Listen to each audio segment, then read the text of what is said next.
Senjang merupakan salah satu kesenian tradisional yang berkembang di Kabupaten Musi Banyu Asin, khususnya Kota Sekayu. Senjang adalah sastra lisan jenis pantun dan talibun yang dalam penyajiannya dipadukan dengan musik dan tarian. Kesenian ini telah diwarisi secara turun-temurun sejak lama oleh masyarakat Musi Banyu Asin, khususnya Kota Sekayu. Kesenian senjang awalnya hanya berkembang Kecamatan Sungai Kerum. Namun seiring berjalannya waktu, kesenian ini mulai berkembang ke daerah lain di sekitarnya, antara lain di Kecamatan Babatoman, Kecamatan Sangadesa, dan Kecamatan Sekayu. Menurut Gafar, banyak jenis sastra lisan yang terdapat dalam masyarakat Musi. Di antaranya adalah jampi, nyambai, renggonang, andai-andai, tengguan, dan senjang. Sastra lisan Musi berkaitan dengan adat istiadat masyarakat Musi. Kaitan itu terlihat dalam upacara-upacara tradisional masyarakat Musi. Sastra lisan atau senjang misalnya merupakan jenis sastra yang bersifat seremonial yang digunakan pada waktu pesta perkawinan. Di dalam senjang, kedua orang gadis berbalas pantun sambil menari. Pesta perkawinan itu dianggap belum sempurna tanpa menggunakan senjang. Dari segi pertunjukannya, senjang disajikan dengan menuturkan pantun secara spontan, baik secara tunggal maupun dituturkan oleh dua orang, secara bersautan, dan diiringi oleh musik.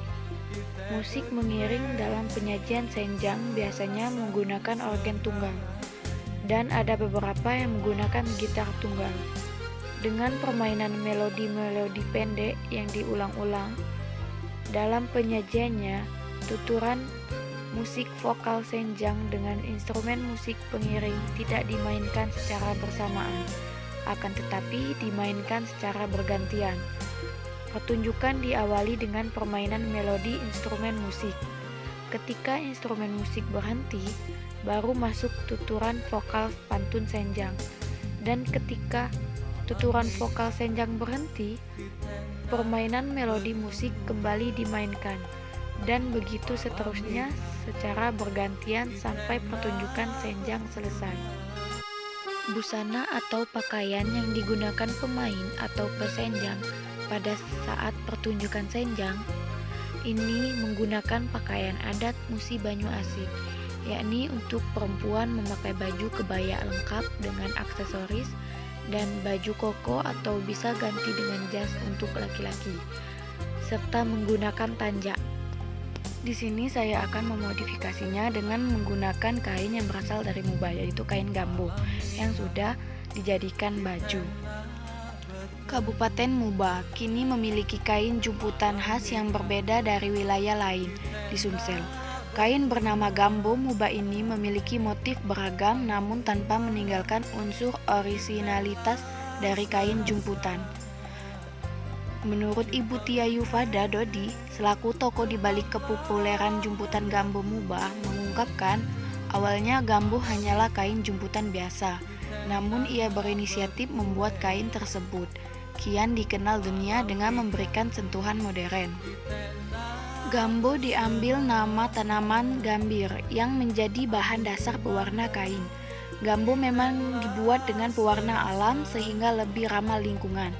Hal ini pula yang membuatnya beda dari jenis jumputan lain. Kabarnya tanaman gambir hanya bisa tumbuh di Desa Toman, salah satu desa di Kabupaten Muba, memakai bahan dasar pewarna alam. Tak heran bila Gambo Muba memiliki warna bumi. Meski demikian, kain tetap nampak elegan dengan ciri khas klasik. Dalam proses pembuatannya, Gambo membutuhkan waktu 3-7 hari. Saat ini, sekitar 200 perajin di 3 desa dirangkul untuk membumikan kembali jumputan yang mulai hilang ditelan zaman. Sementara dari segi motif, Gambo masih berunsur motif 7 titik asli dari jumputan. Motif ini kemudian dikembangkan di antaranya 7 titik yang dibuat besar hingga berbentuk kotak. Kain Gambo Muba kini mulai menjadi tren fashion yang kian digandrungi. Ketua TPPKK Muba yang juga sebagai inisiator Gambo Muba, Ibu Tia Yufada, mengatakan pihaknya merasa bangga karena kain jumputan hasil kerajinan tangan warga Muba kini sudah disukai tidak hanya di Indonesia, namun juga hingga ke mancanegara. Baru-baru ini bahkan tokoh nasional juga menyukai produk Gambo Muba, seperti Ketua DPR RI Ibu Puan Maharani yang menggunakan pakaian batik dengan motif khas Gambo Muba berwarna coklat saat peringatan Hari Ibu ke-92. Selain itu, pembawa acara talk show Mbak Najwa Shihab saat berkunjung ke Muba juga mendapatkan oleh-oleh berupa selendang jemputan Gambo Muba. Baiklah, sampai di sini tugas video memodifikasi saya. Saya akhiri. Wassalamualaikum warahmatullahi wabarakatuh.